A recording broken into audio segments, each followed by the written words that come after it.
Breaking news Chilukuru ఆలయ ప్రధాన అర్చకుడు రంగరాజన్పై దాడి కేసులో నిందితుడు వీర రాఘవరెడ్డికి 14 రోజుల రిమాండ్ విధించింది న్యాయస్థానం. దాంతో పోలీసులు అతన్ని చంచల్గూడ జైలుకు తరలించారు. వీర రాఘవరెడ్డి చేస్తున్న అరాచకాలు ఇప్పుడిప్పుడే బయటకు వస్తున్నాయి. రామరాజ్యం పేరుతో తనకు ప్రత్యేక చట్టం ఉందని, తనకు ప్రత్యేక హక్కులున్నాయని వీర రాఘవరెడ్డి యూట్యూబ్లో ప్రచారం చేసుకుంటున్నాడు. ప్రభుత్వానికి సమాంతరంగా తన ప్రైవేట్ సైన్యం పనిచేస్తుందని చెప్పుకుంటున్నాడు.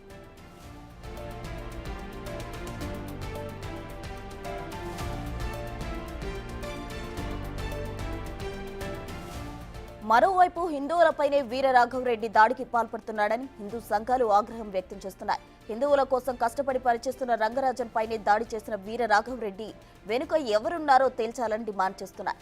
వీర రాఘవరెడ్డిపై కఠిన చర్యలు తీసుకోవాలని రంగరాజన్ అభిమానులు కూడా డిమాండ్ చేస్తున్నారు. ప్రస్తుతం వీర రాఘవరెడ్డి అనుచరుల కోసం మొయినాబాద్ పోలీసులు గాలిస్తున్నారు.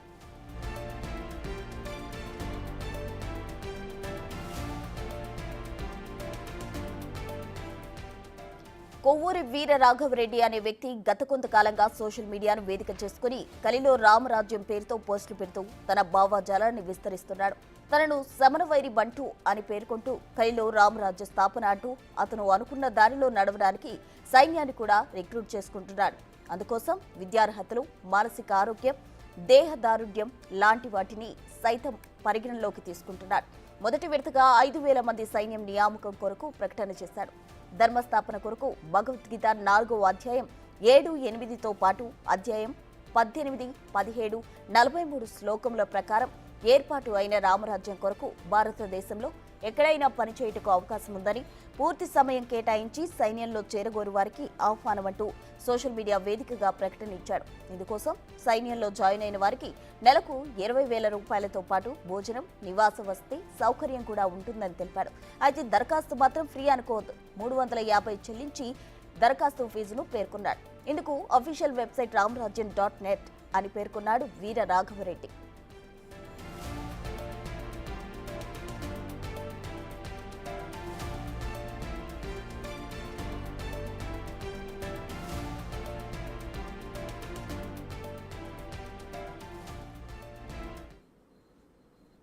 చిలుకూరు ఆలయ ప్రధాన అర్చకుడు రంగరాజన్పై దాడి కేసుకు సంబంధించి వీర రాఘవరెడ్డికి న్యాయస్థానం 14 రోజుల రిమాండ్ విధించింది. పూర్తి డీటెయిల్స్ మా ప్రతినిధి సురేష్ అందిస్తారు. సురేష్,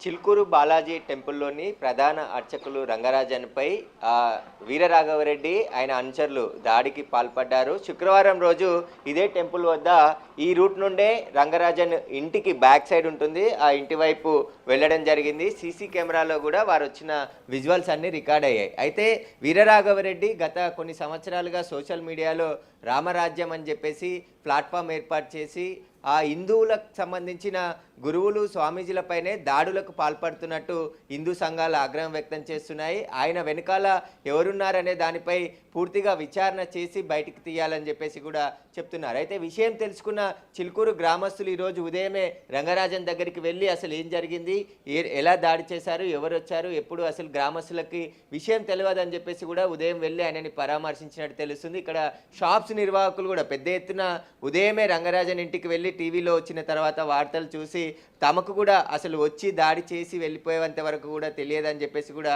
ఇక్కడ ఉన్న వాళ్ళందరూ కూడా చెప్తున్నారు. అయితే రంగరాజన్ మాత్రం మీడియాతో మాట్లాడడానికి ఆయన నిరాకరిస్తున్నారు. కోర్టులో ఉంది కాబట్టి పోలీసులు ఇన్వెస్టిగేషన్ చేస్తున్నారు, ఇన్వెస్టిగేషన్ పూర్తయిన తర్వాత దీనిపై స్పందిస్తానని చెప్పేసి కూడా రంగరాజన్ చెప్తున్నారు. కానీ వీరరాఘవరెడ్డి గత కొన్ని సంవత్సరాలుగా 2 తెలుగు రాష్ట్రాల్లో తనకు తాను ఒక రామరాజ్య స్థాపకునని చెప్పేసి తనకు ప్రత్యేకమైన చట్టాలు ఉన్నాయని, ఆ చట్టాల ప్రకారం తాను చెప్పిందే నడుస్తుంది, ఆ న్యాయ వ్యవస్థను కూడా నేను శాసిస్తానని చెప్పేసి కూడా యూట్యూబ్లో ప్రచారం చేస్తూ కొన్ని వీడియోస్ కూడా చేయడం జరిగింది. అయితే మొన్న శుక్రవారం రోజు ఇక్కడికి చిలుకూరు బాలాజీ టెంపుల్కి సాయంత్రం రావడం జరిగింది. ఆ తర్వాత మళ్ళీ మార్నింగ్ వచ్చారు. కానీ ఎప్పుడు దాడి చేశారనే దానిపై స్పష్టత లేదు. మొత్తం వీరరాఘవరెడ్డితో పాటు ఆయన అనుచరులు 20 మంది ఒక బ్లాక్ డ్రెస్ వేసుకొని ఆ పైన కండవ వేసుకొని లోపలికి వెళ్ళి రంగరాజన్ని కలిసి మాట్లాడేది ఉందని చెప్పేసి కూడా మొదట కుటుంబ సభ్యులకు కానీ ఇక్కడ ఉన్న వారికి చెప్పడంతో లోపలికి అనుమతించారు. కానీ ఆ తర్వాత రంగరాజన్పై దాడికి పాల్పడి ఆ తర్వాత ఒక రూమ్లోకి తీసుకెళ్ళి కింద కూర్చోబెట్టి ఆ వీరరాఘవరెడ్డి ఒక కుర్చీపై కూర్చొని ఒక భగవద్గీతలోని కొన్ని శ్లోకాలు చదువుతూ తనకి ఆ రంగరాజన్కి ఏమీ తెలియదు అని చెప్పేసి కూడా నువ్వు మారాలి, ఆ ఉగాది వరకు మీకు టైం ఇస్తున్నాము, ఉగాది లోపు మారకుంటే మేము చేయాల్సింది మేము చేస్తామని చెప్పేసి కూడా బెదిరింపులకు పాల్పడిన వీడియో అంతా కూడా నిన్న సోషల్ మీడియాలో చక్కర్లు కొట్టింది. కాబట్టి పోలీసులు కేసు నమోదు చేశారు, వీరరాఘవరెడ్డిని అరెస్ట్ చేశారు, ఇంకా ఆయన అనుచరుల కోసం గాలిస్తున్నారు. అయితే భక్తులకు కూడా నిన్న టీవీలో చూసిన తర్వాతే రంగరాజన్ పైన దాడి జరిగిందని తెలుసుకొని కొంతమంది చిలుకూరు బాలాజీ టెంపుల్కి వచ్చే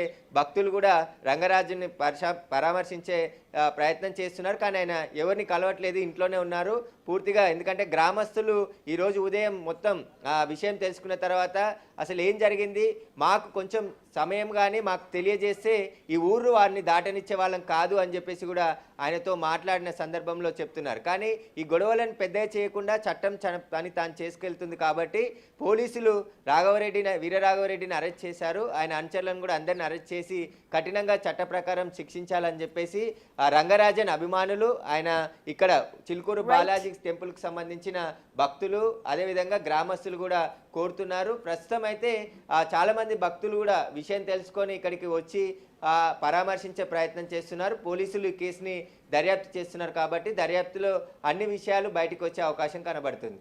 రైట్, థ్యాంక్ యూ సురేష్.